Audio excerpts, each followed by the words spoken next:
and welcome to my channel. Today's episode of Dark Diary is about the action drama movie, The Last Kingdom, 7 Kings Must Die. With King Edward's death of illness, Danes under King Olaf invade Northumbria and Prince Aelfweard moves on the throne with the backing of the Ealdormen of Wessex and mercenaries, forcing Queen Egifu and Prince Edmund to flee to Uhtred for refuge.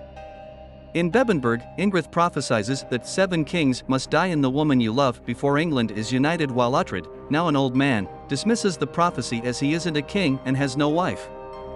Uhtred gathers his friends to move on Aelfweard before he can cement his power so as to let Aethelstan take the throne, leaving his son Osbert to train Edmund.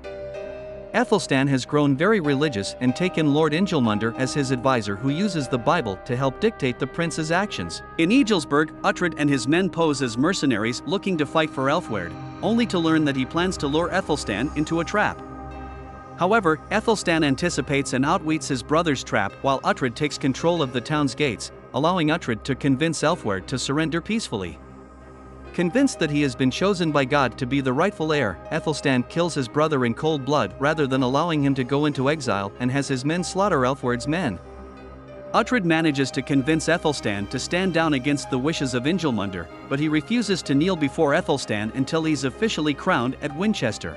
However, Uhtred doesn't attend Aethelstan's coronation, wishing for Aethelstan to prove that he's not a tyrant before swearing loyalty to him. Ingelmunder, who is secretly Aethelstan's lover, uses Aethelstan's fear of being judged poorly by God for his homosexuality to urge the new king to revive and expand upon Alfred's dream of a united England, while Uhtred grows closer with Egifu. Aethelstan claims the Eoferwic for himself and demands that all kings of Britain, both from the mainland and outlying islands, pay tribute to him, and begins planning a forced spread of Christianity, taking the sons of the kings hostage. Deducing the true nature of Aethelstan's relationship with Ingelmunder, Uhtred attempts to convince him that he is being manipulated so that Ingelmunder can gain more power for himself, but Aethelstan refuses to listen and declares Uhtred king of Northumbria with a warning about Olaf's threat. Ingelmunder secretly declares Uhtred an enemy of God in an attempt to have him killed, while using the threat of Olaf to attempt to take Bebbanburg without a fight.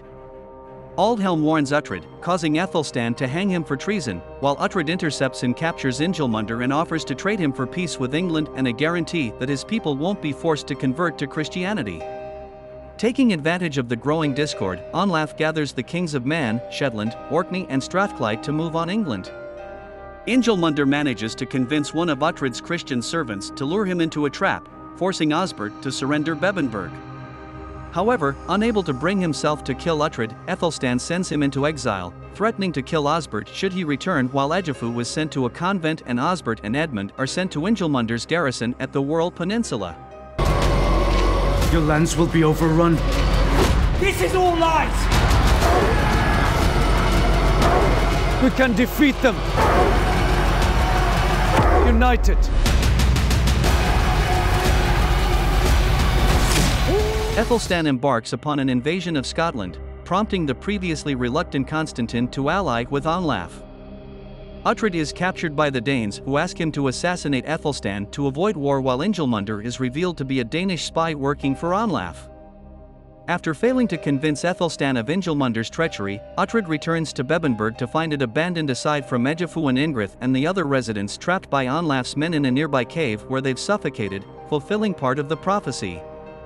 At the same time, Olaf's army lands unopposed at Wirral, where Ingelmunder slaughters his own garrison for refusing to change sides. Arriving at Wirral in search of their sons, Uhtred and Egifu find a remorseful Aethelstan, who had come in search of the truth after speaking with Uhtred, along with Osbert and Edmund, who had managed to escape the massacre with information on where the 6 Danish armies are gathering at Brunanburh. Recognizing that he likely faces a losing battle, Aethelstan orders Uhtred and his allies away so that they will not fall with him, but Uhtred comes to the conclusion that their destiny is not to form England but to form the English as a united people. Thanks for watching. If you like this video, please like and subscribe my channel.